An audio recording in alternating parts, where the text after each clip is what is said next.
She didn't scream. She didn't beg. She just whispered the sentence that would change 3 lives forever. I need a husband by tomorrow, or they take my son. The rain outside Rosie's diner blurred the city lights of Los Angeles into streaks of neon sorrow as Jenna Parker collapsed into a vinyl booth, her waitress apron still tied around her waist. Her brown hair, pulled back in a messy ponytail, clung to her tear-stained face. 12 hours. That's all the court had given her. 12 hours to prove she wasn't a failure as a mother. She didn't know she was being heard. 2 tables away, Daniel Rivera sat frozen, his fork hovering mid-air, as his 7-year-old daughter, Sophia, colored quietly beside him. The dark-haired single father hadn't planned on getting involved. He hadn't planned on believing in miracles again. Not after losing his wife to cancer 3 years ago. Not after rebuilding his entire life from the ground up as an immigrant trying to make it in a city that chewed people up and spit them out. But when a mother breaks in public, something ancient stirs. The overhead lights of the diner cast harsh shadows across Jenna's face as she clutched her phone, the voice on the other end cold and clinical. Family services, emergency motion, foster care. The words were bullets, each one finding its mark in her chest. Her 4-year-old son, Miles, was staying with her elderly neighbor tonight. He didn't know. He couldn't know. How do you tell a child that the system designed to protect him might tear him away from the only parent he's ever known? Daniel watched her shoulders shake, watched her press her palm against her mouth to stifle the sob that threatened to escape. He thought of Sophia, imagined someone trying to take her away, and felt his resolve crack down the middle. What happens when desperation collides with compassion? What happens when a lie, meant to save a child, begins to feel dangerously real? This is the story of an impossible decision made in 12 hours. Of a waitress who had nothing left to lose and a widower who remembered what it felt like to drown. Of 2 children who would become the glue holding together a family built on a legal fiction that somehow felt more honest than anything either adult had experienced in years. It's about the judge who would have to decide what family really means. It's about the ex-husband who would try to destroy them. And it's about discovering that sometimes the people who save us are the ones we never saw coming. Stay with this story, because what started as a desperate arrangement in a late-night diner would become a courtroom battle, a found family, and a decision that would redefine love itself. Trust me, the judge never saw it coming. Los Angeles never slept, but that night, it felt like it was holding its breath. Jenna Parker had been on her feet for 11 hours straight when the phone call came. The dinner rush at Rosie's diner on Sunset Boulevard had been brutal. Tourists from Canada wanting pictures with their burgers, a bachelor party from Melbourne stumbling in at midnight, and Mrs. Kim from Koreatown who always left exactly $3 no matter the bill. Her feet ached. Her lower back screamed. The coffee stain on her uniform had been there since Tuesday. But she smiled through it all because Miles needed new shoes, because the electricity bill was due, because surviving in this city meant pretending you weren't drowning until the exact moment you went under. The diner was nearly empty now, just after 2 in the morning. Jenna wiped down the counter with practiced efficiency, her mind already calculating tomorrow's tips, next week's rent, the impossible math of single motherhood in the most expensive city in America. Her ex-husband, Trevor, had left when Miles was 6 months old. Not for another woman. That would have been easier to explain. He'd left because fatherhood wasn't the vibe he needed for his creative energy. He was a photographer now, apparently doing quite well in Santa Monica, dating someone who looked good on Instagram and didn't come with the baggage of a screaming infant. He paid child support when he remembered, which was almost never. Jenna's phone buzzed on the counter. She glanced at it, expecting her neighbor, Mrs. Chen, confirming Miles was asleep. Instead, she saw two words that made her blood turn to ice. Unknown number. Her hands shook as she answered. "Miss Parker." The woman's voice was professional, detached, the kind of tone that delivered life-altering news before asking if you had any questions.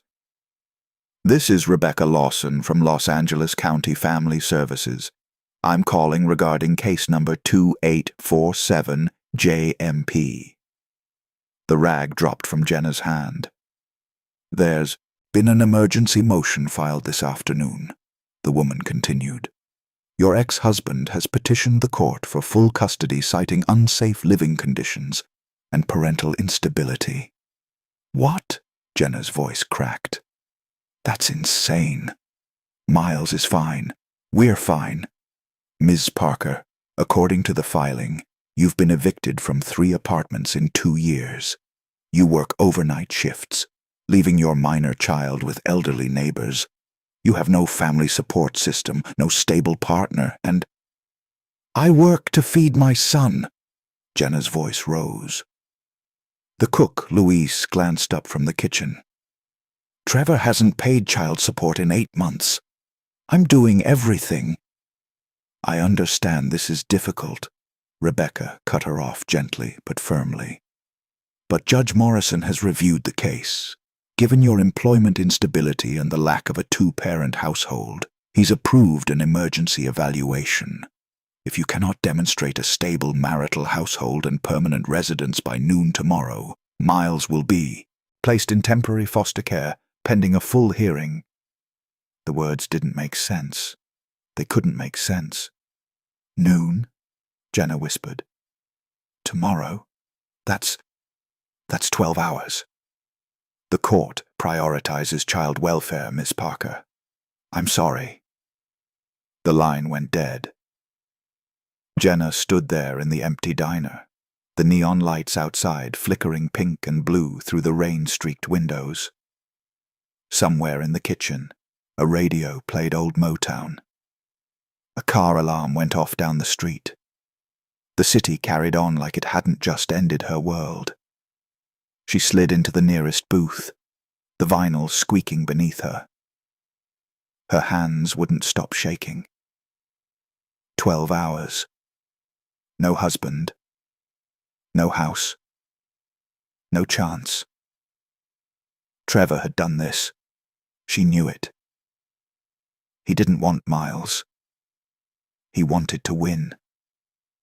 To prove she was the failure, not him. To rewrite history so he came out looking like the concerned father instead of the deadbeat who'd abandoned them.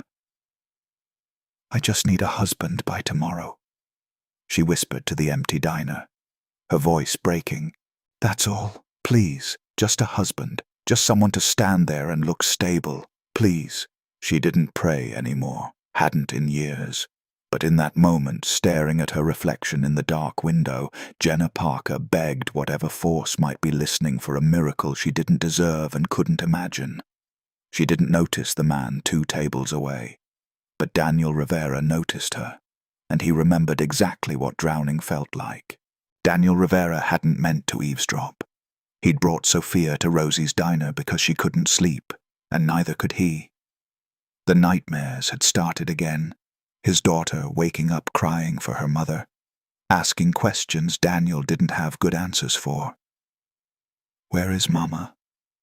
When is she coming back? Did I do something wrong?" "No, mija," he'd whisper, holding her small body against his chest in their Pasadena house.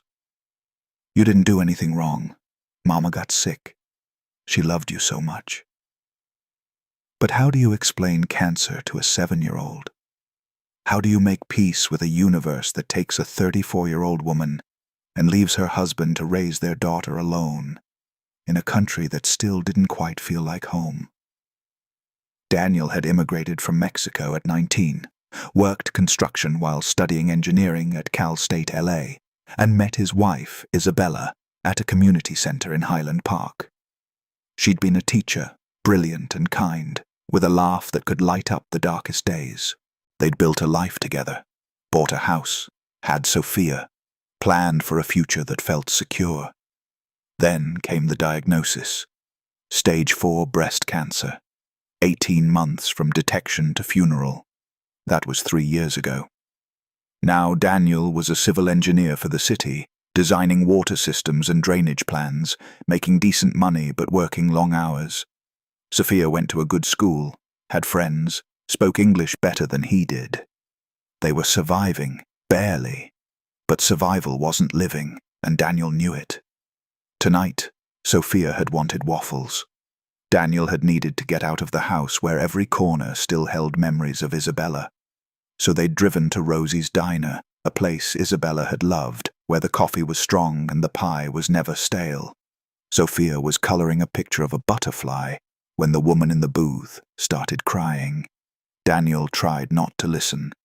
In Los Angeles, you learned to create privacy in public spaces, to give people their breakdowns without witnessing them. But the diner was nearly empty, and when she answered her phone, her voice carried. Family services, emergency motion, foster care. Daniel's fork stopped halfway to his mouth. He watched her crumble, watched her slide into the booth and whisper that desperate prayer. I just need a husband by tomorrow. Sophia looked up from her coloring. Daddy, why is that lady sad? She's having a hard day, mija. Like when Mama died? Daniel's throat tightened. Maybe. I don't know. He should have stayed out of it. He had his own problems, his own grief, his own daughter to worry about. Getting involved in a stranger's crisis was the kind of thing that complicated lives that were already too complicated. But Daniel remembered the night Isabella died, when Sophia was 4 and woke up asking for her mother. He remembered the social worker who'd come to verify that he was capable of single parenthood, who'd looked at his house and his job and his sadness and decided, barely, that he was fit to keep his own daughter. He remembered how close he'd come to losing everything. Daniel looked at the woman in the booth, brown hair falling out of its ponytail, uniform stained with coffee and ketchup, eyes red from crying. She looked about his age, late 30s maybe, and she looked exactly like someone who'd been fighting alone for too long. Foster care. Those 2 words echoed in his head. Sophia tugged his sleeve. Can we help her, Daddy? I don't know, mija. Mama said we should help people who are sad. Daniel's heart cracked. Isabella had said that. She'd believed in showing up for strangers, in community, in the radical act of caring when the world told you to look away. He thought about his house in Pasadena. 3 bedrooms, stable income, a widower with a child.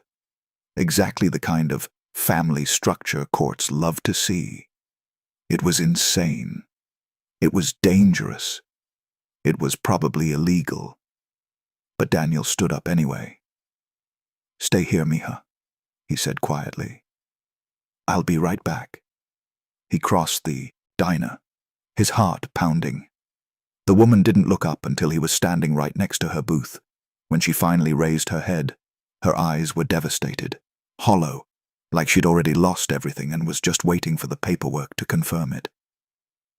I couldn't help overhearing, Daniel said gently, his slight accent making the words softer. I'm Daniel, and I think I can help. She stared at him like he'd spoken another language. I'm not asking for money, he continued quickly. And I know this sounds crazy, but I own a home in Pasadena. I'm a widower. I have a daughter. If the court needs to see stability, a 2-parent household, then maybe we can give them that. Silence stretched between them. Then she laughed. A broken, hysterical sound that was more sob than humor. You don't even know my last name." Daniel glanced back at Sophia, who was watching with wide, curious eyes. "I know what it's like to be one bad day away from losing everything," he said quietly. "I know what it's like when the system decides you're not enough. And I know—" His voice caught. "I know what it feels like when someone needs a miracle and nobody shows up." Jenna looked at him, really looked at him, and for the first time in 12 hours, she felt something other than terror. She felt hope. The drive to Pasadena felt surreal. Jenna sat in the passenger seat of Daniel's sensible Honda Accord, watching the rain streak across the windows as they left Sunset Boulevard behind. Sophia was asleep in the back, her stuffed rabbit clutched to her chest. Neither adult spoke. What was there to say? "Hi, stranger. Thanks for agreeing to commit fraud so I can keep my son." They'd exchanged basic information in the diner parking lot. Voices hushed, words careful. Daniel had given her his address, his phone number, his LinkedIn profile to prove he wasn't a serial killer. Jenna had shown him pictures of Miles, her custody papers, her work schedule. "We'll figure out the details," Daniel had said. "But first, you need to get Miles. Bring him to my house. We'll meet with the social worker together tomorrow." "Why are you doing this?" Jenna had asked. "You don't know me." Daniel had looked at his sleeping daughter through the car window. "Because nobody helped us when we needed it. And because I think Isabella would have done the same thing." Isabella, his late wife. The ghost in this equation. Now, at 4 a.m, they pulled up to a modest craftsman house on a tree-lined street in North Pasadena. The neighborhood was the kind Jenna had only seen in movies. Well-kept lawns, American flags on porches, the kind of stability that felt like a foreign country. Daniel carried Sophia inside while Jenna called Mrs. Chen, her neighbor, asking her to bring Miles over. The elderly woman, bless her, didn't ask questions, just showed up 30 minutes later with a sleepy 4-year-old in Spider-Man pajamas. "Mama?" Miles rubbed his eyes as Jenna scooped him up. "Where are we?" "We're at a friend's house, baby. We're going to stay here for a little bit, okay?" "Okay." Miles yawned and buried his face in her neck, already drifting back to sleep. Mrs. Chen gave Jenna a long, knowing look. "You be careful, sweetheart." "I will. Thank you. For everything." Inside, Daniel had set up the guest room. Clean sheets, a nightlight, stuffed animals arranged on the bed. "For Miles," he said quietly. "Sophia's room is down the hall. You can take the other guest room." The house was warm, lived in. Family photos lined the hallway. Daniel and a beautiful dark-haired woman on their wedding day. Sophia as a baby, the 3 of them at Disneyland. The woman's presence was everywhere. In the Mexican folk art on the walls, the prayer candles on the mantel, the cookbook in the kitchen with notes in Spanish scrawled in the margins. Jenna felt like an intruder in a museum of someone else's happiness. She put Miles to bed, tucking him in carefully. He was out within seconds, exhausted from being woken in the middle of the night. Jenna stood there watching him breathe, her heart fracturing. What if this didn't work? What if they saw through the lie? What if she lost him anyway? "He's beautiful," Daniel said from the doorway, his voice soft. "He's everything," Jenna whispered. They stood there in silence, 2 strangers united by desperation and parenthood, watching a child sleep. Finally, Daniel spoke. "We should talk. About tomorrow. About what we're going to say."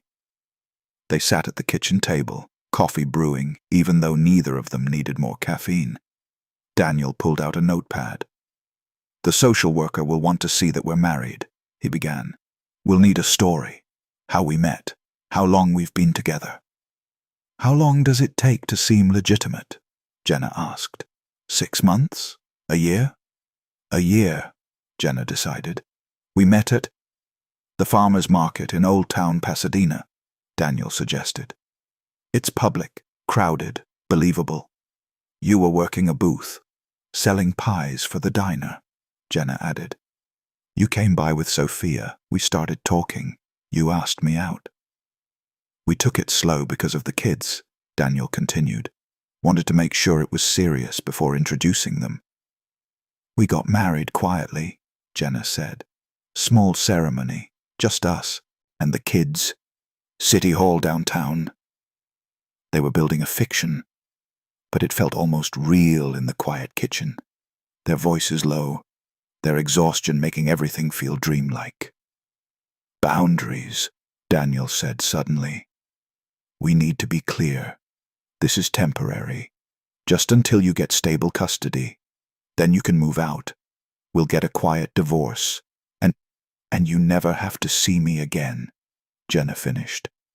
I know, I'm not trying to trap you.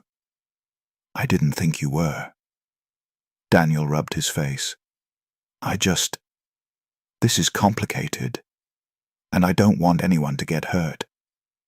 Too late for that, Jenna said with a sad smile. But I appreciate what you're doing. I'll never be able to repay you. Before Daniel could respond, a small voice came from the hallway. Daddy? Sophia stood there in her unicorn pajamas, rubbing her eyes. I had a bad dream. Daniel was up instantly, scooping his daughter into his arms. It's okay, Mija. I'm here. Who's that? Sophia pointed at Jenna.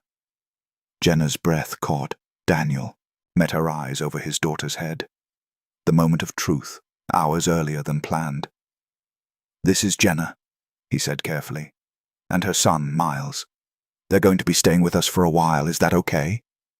Sophia studied Jenna with the brutal honesty of children. Are you Daddy's girlfriend? Jenna opened her mouth, but no words came. Daniel saved her. We're friends, Sophia. Good friends who are helping each other. Why don't you go back to bed, and tomorrow you can meet Miles? He's 4, like you were. Okay. Sophia yawned. Can I show him my toys?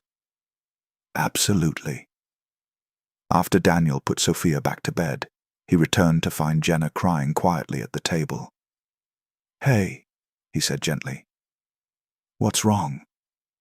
She asked if I was your girlfriend, Jenna whispered. And I realized, I'm going to lie to your daughter. I'm going to lie to my son. I'm going to lie to everyone. And what if they figure it out? What if this ruins your life? Daniel sat down across from her. My wife died 3 years ago. I've been barely holding it together since. Trust me, my life is already complicated. But you know what? Maybe this is exactly what we both need. Fraud and deception.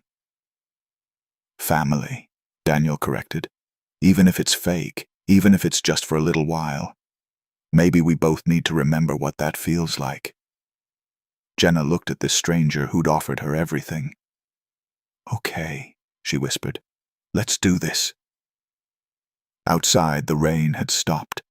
Dawn was breaking over Pasadena, painting the sky gold and pink. And in a house full of strangers, 2 broken families began the process of pretending to be whole. By 10 in the morning, they had 2 hours until the social worker arrived. Sophia and Miles had woken up and bonded instantly over breakfast, the way only small children can. Miles showed Sophia his toy cars. Sophia taught Miles how to make a proper paper airplane. They colored together at the dining room table, oblivious to the adults' panic. Daniel and Jenna sat on the back patio, running through their story again. How long have we been married? Daniel asked. 3 months, dated for a year before that. Where did we get married? City Hall in downtown LA. August 15th, just us and the kids. Wore simple clothes, No big ceremony. Why not? Because we're both practical. We wanted to invest in the kids' future, not an expensive wedding. What's my favorite food? Jenna paused. They hadn't covered this. Tamales? She guessed. Your mother's recipe? Daniel smiled sadly. Good guess. It's actually mole. My grandmother taught Isabella how to make it, but the social worker won't ask that. What will she ask? Everything. Daniel's expression darkened. She'll ask about our relationship, our finances, our living situation. She'll look for inconsistencies. She'll watch how we interact with each other and the kids.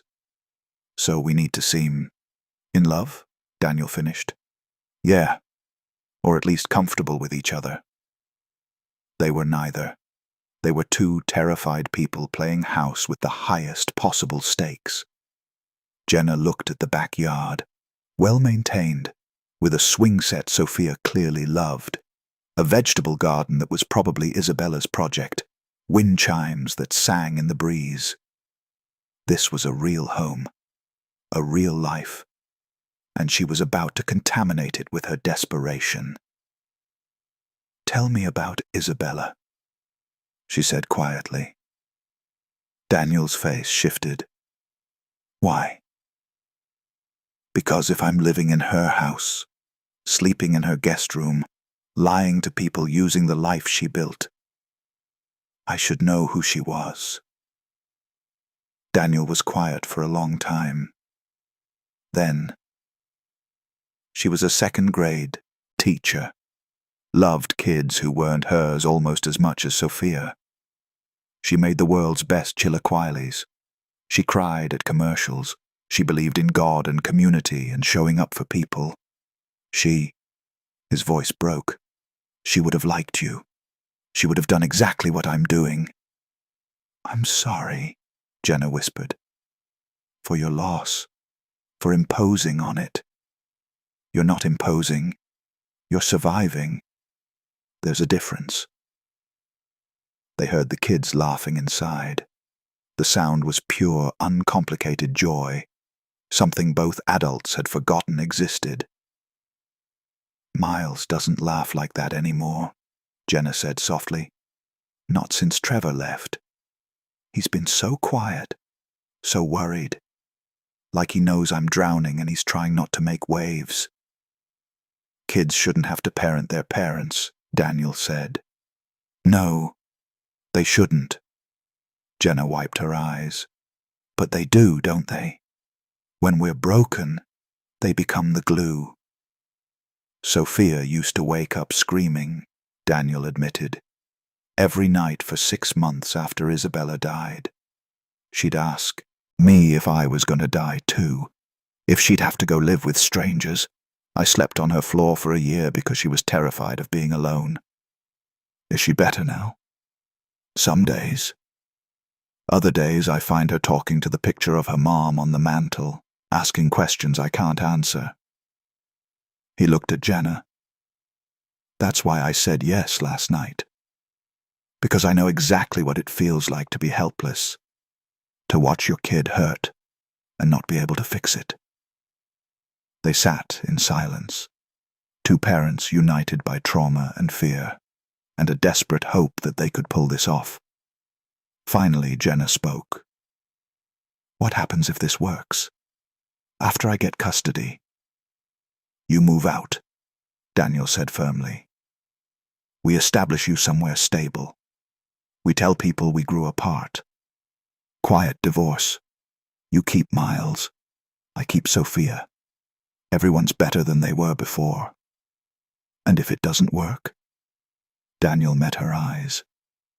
Then we fight harder. At 11:45, the doorbell rang.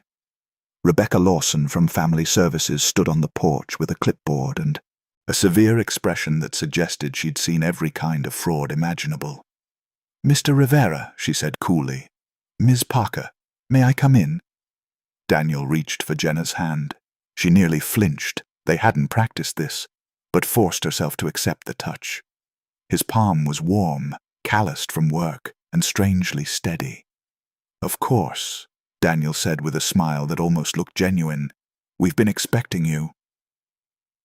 They ushered Rebecca inside, where Sophia and Miles were playing quietly, looking exactly like siblings who'd grown up together. Rebecca's sharp eyes swept the house, cataloging everything, and the performance began. "Mrs. Rivera," Rebecca said, addressing Jenna, "perhaps you could show me around your home." Mrs. Rivera. The name felt like a brand. But Jenna smiled, squeezed Daniel's hand, and said, "I'd love to." The next hour would determine everything. The inspection had gone better than expected. Rebecca Lawson had walked through the house with clinical precision, noting the children's rooms, the family photos, which notably didn't include Jenna, but Daniel had explained they were still updating. The well-stocked kitchen, the stability evident in every corner. She'd interviewed Sophia, who'd told her enthusiastically about her new friend Miles. She'd watched the children play together, observed how naturally Jenna mothered both kids, how Daniel moved through the house with casual ownership. "Everything appears to be in order," Rebecca had finally said. "Pending verification of your marriage certificate and employment records, I'm prepared to recommend that Miles remain with his mother under your joint custody, Mr. Rivera." Jenna had nearly collapsed with relief. They had 1 week to provide documentation before the final hearing. 1 week to make the lie ironclad. That night, after the kids were in bed, Jenna and Daniel had been celebrated quietly with takeout Chinese food and the knowledge that they'd cleared the first hurdle. "Thank you," Jenna had whispered, "for everything." "Don't thank me yet," Daniel had replied. "We still have to convince a judge." But they'd done it. They'd fooled family services. What they hadn't counted on was Trevor. Trevor Morgan sat in his Santa Monica loft, scrolling through his ex-wife's social media for the 3rd time that day. Jenna barely posted. A few pictures of Miles at the park, a sunset, nothing interesting. But there was something off about her recent activity. She'd stopped checking in at the diner, stopped posting her usual location tags. She'd gone dark, and that made Trevor suspicious. He'd filed the custody petition as a power move, something to scare her, to remind her that he could take Miles anytime he wanted. He didn't actually want full custody. Kids were expensive and inconvenient, but he wanted control. He wanted Jenna to remember that he was still the man, one with power in this dynamic. The emergency motion had been his lawyer's idea. "Hit her when she's weak," Brad had said. "She'll cave immediately." But Jenna hadn't caved. Somehow, impossibly, she'd produced a husband and a stable home within 12 hours. Trevor smelled a rat. He called Brad. "I need you to investigate something." "Trevor, the case is basically closed. Family Services is recommending the kids stay with your ex." "That's the problem," Trevor said. "There's no way Jenna got married. She's broke, desperate, working double shifts. Nobody marries that. Maybe she's been seeing someone and you didn't know. For how long? A year? I would have heard about it. Miles would have mentioned it when I saw him at Christmas. What do you want me to do?" "Dig," Trevor said. "Find out who this Daniel Rivera is. Find out when they really got married. Find proof it's fake. And if it's legitimate." "It's not," Trevor said coldly. "Trust me. Jenna's desperate enough to lie. We just need to prove it." The call came 3 days later while Jenna was working her shift at the diner. "Ms. Parker, it's Brad Stevens, Mr. Morgan's attorney. I need to ask you a few questions about your recent marriage." Jenna's blood turned cold. She stepped outside into the parking lot, her hand shaking. "What do you want?" "Public records show you and Daniel Rivera were married on August 15th at Los Angeles City Hall. Is that correct?" "Yes." "Interesting, because I've obtained photos from the courthouse that day, and neither of you appear in any of them. I've also spoken to the clerk who worked that day, and she has no record of your ceremony." Jenna's heart stopped. They'd faked the date. They'd created a story, but hadn't actually filed false paperwork yet. They'd been planning to do it quietly through a lawyer Daniel knew, but they'd told family services they were already married. "I'm sure there's been some administrative error," Jenna said, trying to keep her voice steady. "I'm sure," Brad said mockingly. "I'm also curious about your husband's financial situation. According to my research, Mr. Rivera's mortgage is in his name only. His credit report shows no major purchases or changes in the last year, no wedding rings, no joint accounts, nothing that suggests he was planning to get married. We kept things separate, for simplicity." "Simplicity. Right." Brad's voice turned sharp. "Let me be very clear, Ms. Parker. If you've committed marriage fraud to influence a custody hearing, that's a felony. You could face jail time, and you will definitely lose your son." "I haven't." "Save it for the judge. We're filing a motion to dismiss Family Services' recommendation. We're demanding a full investigation. And when we prove you're lying, Miles will be placed in foster care until I can arrange for Trevor to take full custody." The line went dead.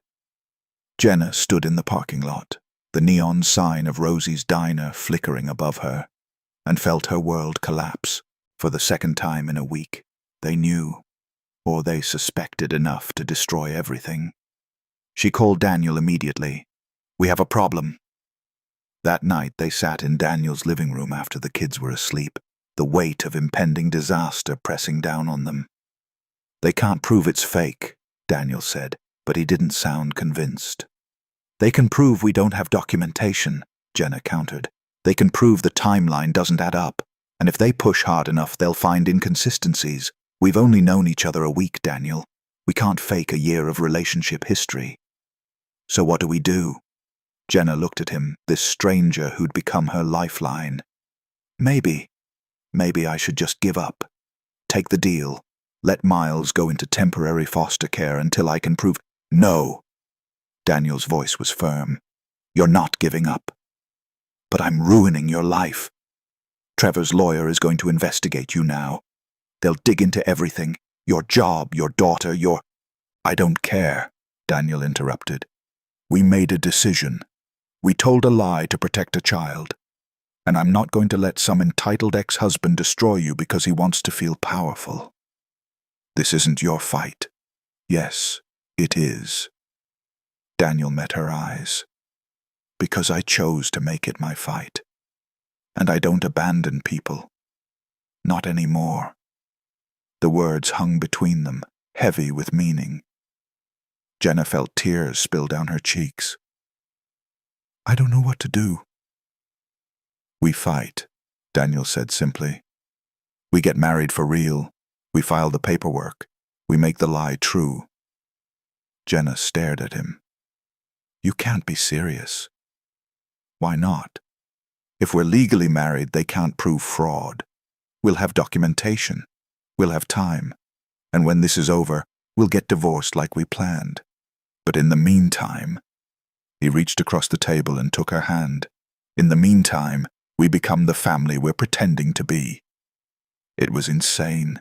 It was the only option they had. "Okay," Jenna whispered. "Let's do it." They got married on a Tuesday afternoon at Los Angeles City Hall. No fanfare, no flowers, no guests except Sophia and Miles, who thought they were going on a special adventure downtown. Jenna wore the nicest dress she owned, a simple navy blue thing from Target. Daniel wore slacks and a button-down shirt he usually reserved for work presentations. The ceremony took 11 minutes. A bored clerk read the standard vows while pigeons cooed outside the window. Sophia held a plastic bouquet she'd insisted on bringing. Miles clutched Jenna's hand and asked 3 times if they could get ice cream afterward. When the clerk said, "You may kiss the bride," Daniel and Jenna exchanged an awkward glance. They'd discussed this. They'd agreed to keep physical affection minimal and performative. But standing there, with their children watching, with the weight of everything they were fighting for pressing down on them, Daniel leaned forward and kissed her. It was brief, chaste, the kind of kiss you'd give at a wedding where everyone was watching. But it felt like a promise. "Congratulations," the clerk said flatly, handing them their marriage certificate. Next. Outside, in the plaza where tourists took selfies and homeless veterans asked for change, Jenna stared at the paper in her hands. Marriage certificate, Jenna Marie Parker and Daniel Miguel Rivera. "It's real now," she whispered. "Yeah." Daniel watched Sophia spin around in her dress, laughing. "It's real." They took the kids for ice cream at Grand Central Market, a sprawling food hall in downtown LA where the smell of tacos and Thai food mixed with coffee and fresh bread.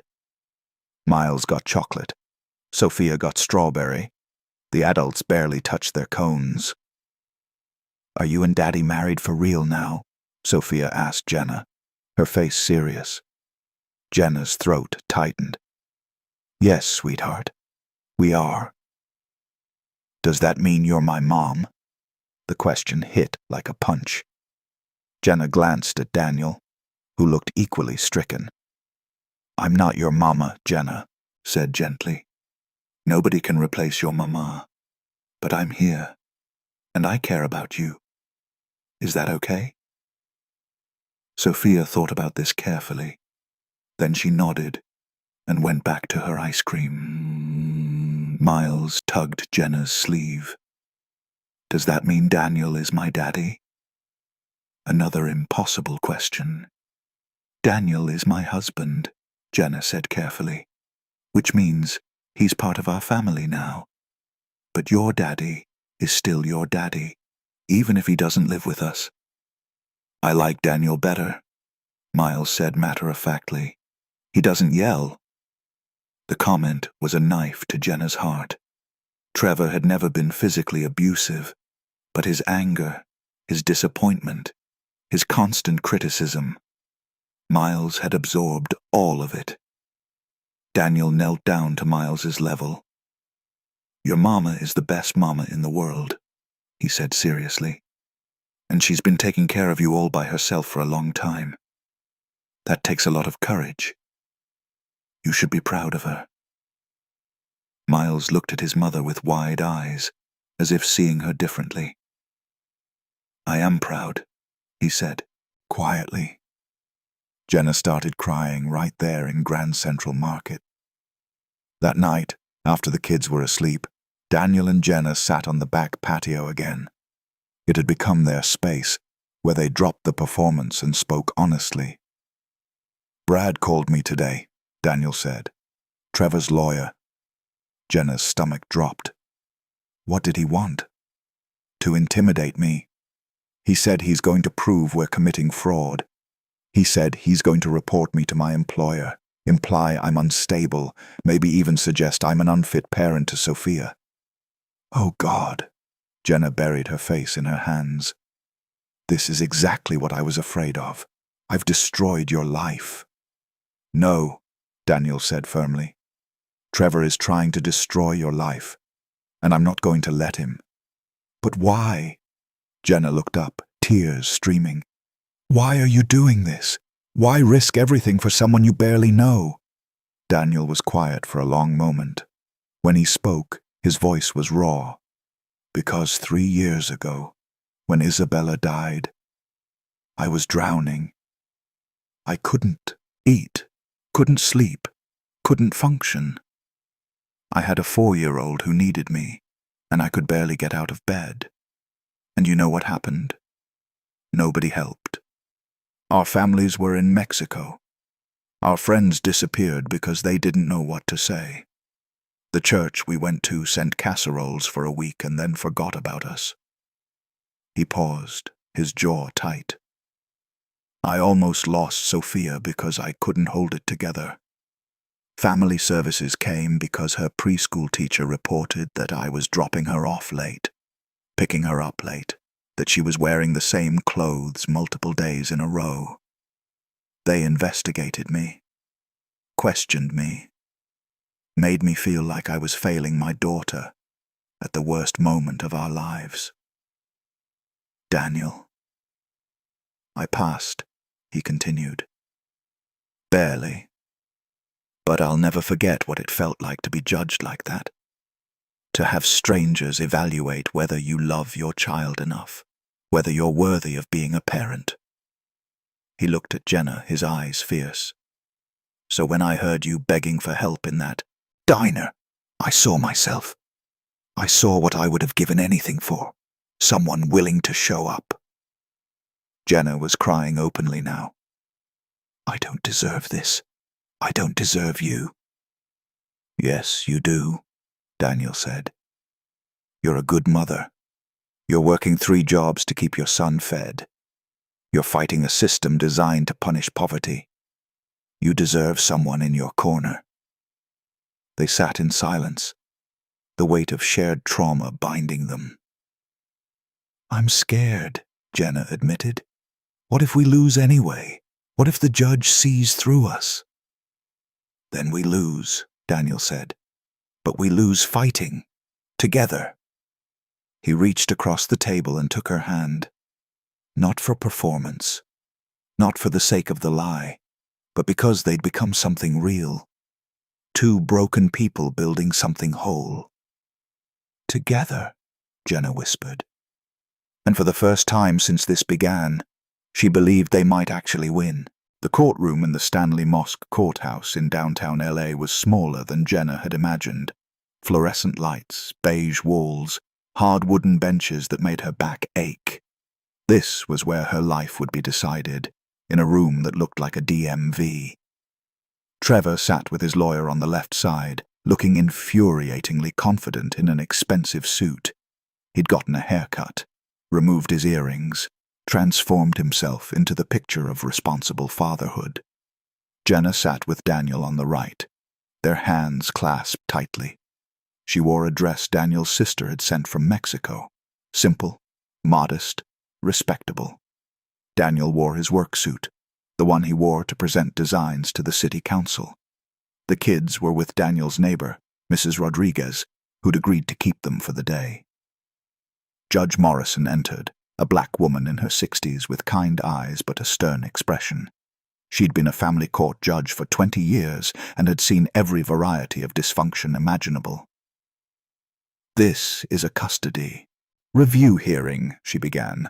Mr. Morgan has petitioned for full custody of the minor child, Miles Parker, citing concerns about the mother's stability. Ms. Parker, now Mrs. Rivera, has contested this petition. We're here to determine what's in the best interest of the child. Brad Stevens stood, all polished confidence. Your Honor, Mr. Morgan is concerned about his son's welfare. Ms. Rivera, he said the name with obvious disdain, has a documented history of housing instability, employment instability, and financial struggle. While she's recently acquired a husband and a home, my client believes this arrangement is fraudulent and designed solely to circumvent this court's legitimate concerns. That's a serious accusation, Judge Morrison said. Do you have evidence? Brad smiled. Mr. Rivera and Ms. Rivera were allegedly married 13 months ago. However, there are no photographs of the wedding, no witnesses, no social media posts. None of Mr. Rivera's co-workers knew he was dating anyone. Ms. Rivera never mentioned a boyfriend to her employer. Their marriage certificate was filed only recently and— Objection, Daniel's lawyer, Maria Santos, interrupted. My clients are private people. Not everyone broadcasts their relationship on social media. Private? Brad scoffed. Or covering up a desperate arrangement? Judge Morrison held up her hand. Mr. Stevens, unless you have concrete proof of fraud, these are speculations. What else do you have? Brad called his first witness, Gloria from the diner. Jenna's heart sank. Gloria was a morning shift manager who'd worked at Rosie's for 15 years. Did Ms. Parker ever mention a boyfriend named Daniel? Brad asked. No, Gloria said slowly. She never mentioned dating anyone. Said she didn't have time. Did she ever mention getting married? No. First I heard of it was when she called to say she needed different hours because of family stuff. Family stuff, Brad repeated. Because she'd suddenly acquired a ready-made family. How convenient. Maria Santos stood. Ms. Gloria, did Jenna ever share personal information with you? Talk about her private life? Well, no. She kept to herself mostly. So, it's possible she was dating someone without mentioning it to her co-workers? I suppose. And you have no evidence that her marriage is fraudulent? No, ma'am. Brad called Trevor next. He painted himself as a concerned father, claimed he'd been trying to be more involved, sending money when he could, worried about his son being raised in unstable conditions. It was a masterclass in manipulation. Mr. Morgan, Maria said during cross-examination, how many times have you seen Miles in the past year? Trevor shifted. A few times. How many is a few? 3? 5? Maybe 3. And how much child support have you paid in the past 6 months? Trevor's jaw tightened. I've been between projects. Yes or no, Mr. Morgan? Have you paid child support? No. So you haven't seen your son regularly, haven't supported him financially, but you want full custody? I want what's best for Miles. Interesting definition of best, Maria said dryly. Judge Morrison looked unimpressed. Then Brad pulled his trump card. Your Honor, I'd like to call Mr. Daniel Rivera to the stand. Daniel squeezed Jenna's hand once, then stood. He looked calm, but Jenna could see the tension in his shoulders. Brad circled him like a shark. Mr. Rivera, you're a civil engineer. Stable job. Nice home. Why would you marry a woman you barely knew? I knew her well enough, Daniel said evenly. Really? How long were you dating before you proposed? About 8 months. And where did you propose? Daniel didn't hesitate. At the Getty Center, during sunset. It's Jenna's favorite place. Jenna's breath caught.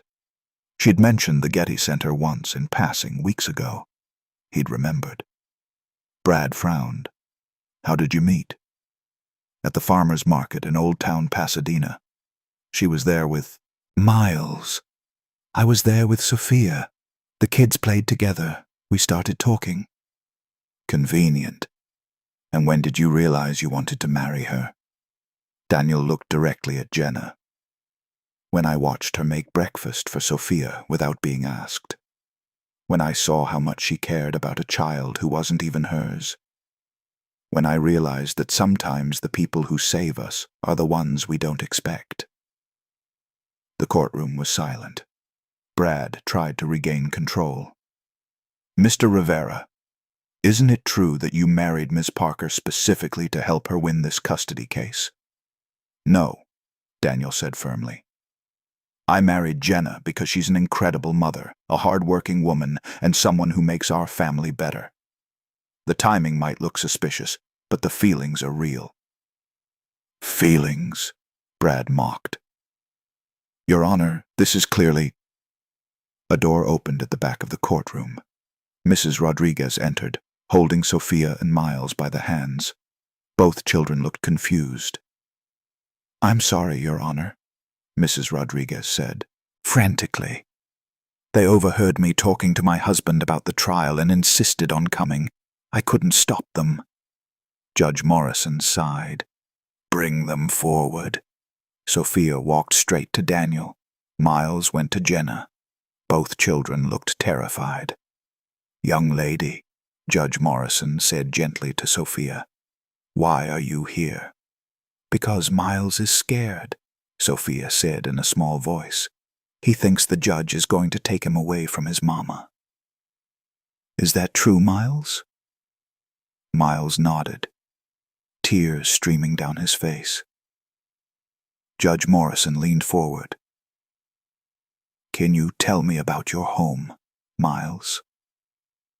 About where you live? Miles looked at Jenna, who nodded encouragingly. I live with Mama and Daniel and Sophia, Miles said quietly. We have bunk beds. Daniel reads us stories. Mama makes pancakes. Sophia shares her toys. Do you feel safe there? Yes. Do you want to stay there? Yes. Miles's voice broke. Please don't take me away. Please, I'll be good. I promise. Judge Morrison's expression softened. Sophia spoke up. Your Honor, when my real mama died, I was really sad. But Jenna is nice to me. She braids my hair. She doesn't try to replace my mama, but she makes me feel safe. And Miles is my best friend. Please don't take him. The courtroom was utterly silent. Trevor looked uncomfortable. Brad looked furious. But Judge Morrison looked like she'd just seen the truth. Thank you, children, she said gently. You can sit with your parents now. Both kids scrambled into Daniel and Jenna's laps, holding tight. Judge Morrison looked at Trevor. Mr. Morgan, do you have anything to add? For the first time, Trevor looked uncertain. He glanced at Miles, who wouldn't meet his eyes. No, Your Honor. Then I'm ready to make my ruling. Judge Morrison removed her glasses and looked at everyone in the courtroom. I've been doing this job for a long time, she began. I've seen every kind of family configuration imaginable. Biological, adoptive, foster, blended. And I've learned that family isn't defined by blood or paperwork. It's defined by care, commitment, and showing up. She looked at Trevor. Mr. Morgan, you haven't paid child support in 8 months. You've seen your son 3 times in a year. You work in Santa Monica, 40 minutes from where he lives, and you couldn't find time to visit. While I don't doubt you love your son in your own way, love without action is just sentiment, and children need more than sentiment. Trevor's face reddened. Judge Morrison turned to Jenna and Daniel. Mrs. Rivera, your history shows financial struggle, yes. Housing instability, yes. But it also shows a mother who works 3 jobs to keep her child fed, who shows up, who fights. She paused. As for your marriage, Mr. Stevens has insinuated fraud, but he's provided no evidence. What I see is 2 people who've built a stable home for their children. Whether that home was built quickly or slowly is irrelevant. What matters is that it exists. She looked at Sophia and Miles, still clutching their parents. These children feel safe, they feel loved, they've bonded. And while I'd normally be concerned about the speed of this arrangement, the alternative is placing Miles in foster care while his mother tries to establish stability on her own. That serves no one. Judge Morrison put her glasses back on and looked at her notes. Therefore, I'm ruling in favor of the mother. Full custody remains with Jenna Rivera. Mr. Morgan, you're granted supervised visitation twice monthly, contingent on you completing a parenting class and establishing a regular child support payment schedule. If you miss 3 consecutive payments or 3 consecutive visitations, your parental rights will be re-evaluated. Trevor stood. Your Honor, this is final, Judge Morrison interrupted, unless you'd like to appeal, in which case the appellate court will review my decision and likely reach the same conclusion. Trevor sat down, defeated. Mrs. Rivera, Mr. Rivera, Judge Morrison continued. I'm going to say something off the record. Whether your marriage began as a strategy or a genuine relationship, it doesn't matter to me. What matters is that you're showing up for these children. Keep doing that. That's all any parent can do. She banged her gavel. Custody remains with the mother. Case closed. Jenna collapsed into Daniel's arms, sobbing. Miles and Sophia cheered, not fully understanding but sensing the victory. Maria Santos grinned. Even stoic Mrs. Rodriguez was crying. Trevor stood and walked out without looking at his son. Brad Stevens gathered his papers with a scowl. "This isn't over," he muttered as he passed. But it was over. Miles was safe. The family, real or invented, had won. Outside the courthouse, in the plaza where street performers entertained tourists and food trucks lined the curbs, Jenna held Miles so tightly she worried she might hurt him. "We did it, baby," she whispered. "You're staying with Mama. You're safe." "I knew you wouldn't let them take me," Miles said with complete faith.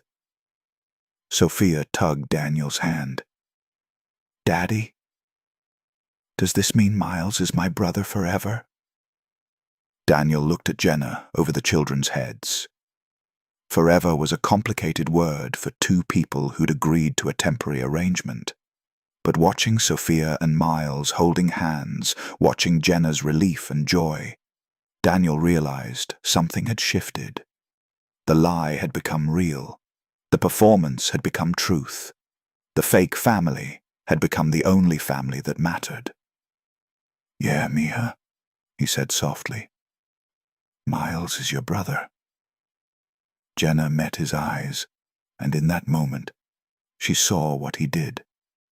That they'd crossed a line they couldn't uncross. That whatever happened next, they were bound together now. Not by paperwork, not by necessity, but by choice. 3 months passed. Autumn turned to winter. Brooklyn dressed itself in holiday lights and cold wind. Amara's life found rhythm, school, homework, time with Mama, the kind of ordinary that felt extraordinary when you remembered what you'd survived. Then, in December, Mama got a letter.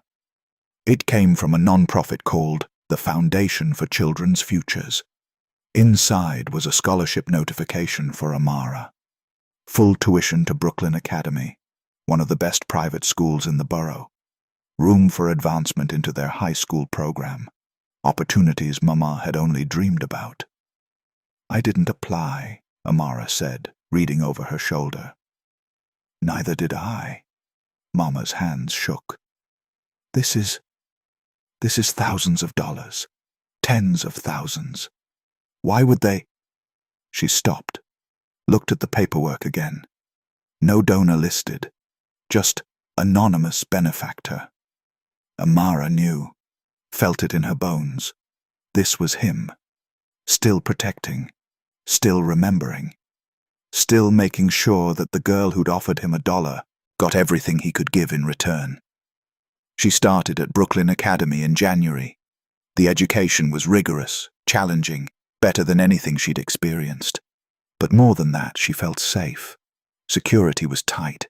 Background checks on every adult, protocols for protecting students, an environment where monsters couldn't reach. When she was 12, she got sick, really sick. Pneumonia that turned serious, put her in Methodist hospital for a week.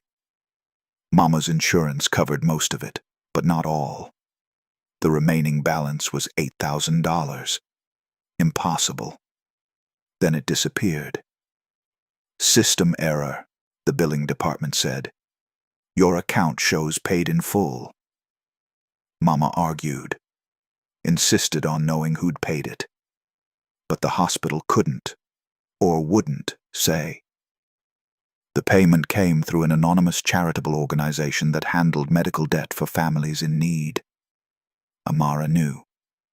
When she was 14, Mama's car died. Transmission gave out. Repair cost more than the car was worth. Mama started talking about taking the bus, about longer commutes, about sacrifices. A week later, a used Honda appeared in their building's parking spot, keys in an envelope with Mama's name, title signed over, registration current, and a note, for your service to others." Mama cried. Amara held her, and neither of them said what they both understood, that somewhere in Brooklyn, a man who the world feared was watching over them in ways that defied explanation. It continued. When Amara needed a laptop for school, one appeared, not new, but functional, exactly what she needed. When Mama's hours got cut at the hospital, an anonymous donation came through that covered 3 months of rent. When Amara wanted to take SAT prep classes but they couldn't afford it, a scholarship magically materialized. Never extravagant, never showy, just what they needed, when they needed it, from someone who understood the difference between help and charity. Protection came in other forms, too. When a boy at school started bothering Amara, nothing like Jerome, just typical teenage boundary pushing, he suddenly transferred schools mid-year. When a landlord tried to raise their rent illegally, a lawyer appeared offering free services, and the landlord backed down immediately. The message was clear. Amara Collins was under protection, invisible, untouchable, guarded by forces most people couldn't see. She never called the number on the card Min Jun had given her, never needed to, but she kept it, tucked in her wallet behind her school ID, a promise, a reminder, a lifeline if the world ever became too much again.